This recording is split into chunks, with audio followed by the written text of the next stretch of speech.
Good afternoon everyone. ভাত খালেনে?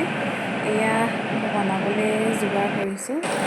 Soybean, আলু, বিলাহী তেনেকৈ দি এখনে কৰিম আৰু দাইল পিছে বনালোঁ। এয়া বেছি আচলতে আজি আমি মাক পুতেক দুটাহে ঘৰত আছোঁ, বাকীবোৰ নাই কোনো।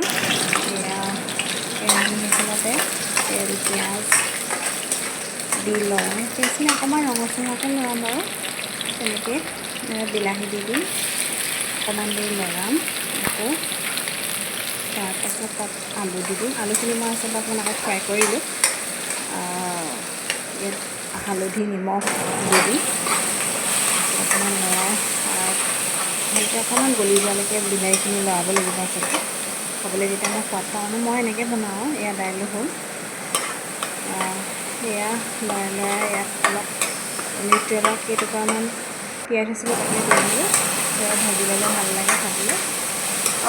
মই এনেকৈ বনাওঁ চিম্পুলকৈ, বৰ বেছি মা মছলা ইউজ নকৰোঁ। যেনিবা তেনেকৈ বনাওঁতে আলু দি দিম। মই আলুত আচলতে অকণমান ফ্ৰাই কৰোঁতে কালজিৰা দি দিছিলোঁ, সেয়াকৈ দেখুৱাবলৈ পাহৰি থাকিলোঁ আচলতে। সেয়া তেনেকৈ লৰালোঁ। এতিয়া হ'বই আৰু খাবলৈ, সিজিলে হৈ যাব। অকণমান পানী দিম খালি। আজি আমাৰ দুপৰীয়া সাঁজ এনেকৈ আপোনালোকে কিহে খালে জনাবচোন। এয়া মই ঘৰতে বনাই থোৱা মছলা অকণমান দিলোঁ। ঘৰত বনাই থোৱা মানে সেইটো জিৰা, তেজপাত, ধনিয়া গুটি তেনেকৈ দি মেলি অলপ মিক্স কৰি বনাই থোৱা আৰু সেয়াকৈ অকণ পানী দিছোঁ, গৰম পানী দিছোঁ আৰু অকণমান উতল অহালৈ অকণমান সিজিলে খাবলৈ হৈ যাব আৰু। এয়া চিম্পলকৈ, বাকী একো নবনাওঁ। গৰমত ইমানকৈ বনাই থাকিবলৈও মন নাযায়। মাজতে দৈ অকণমান খাই ল'লোঁ, বহুত গৰম উঠিলে। আনি থোৱা আছিলে আচলতে। Okay bye.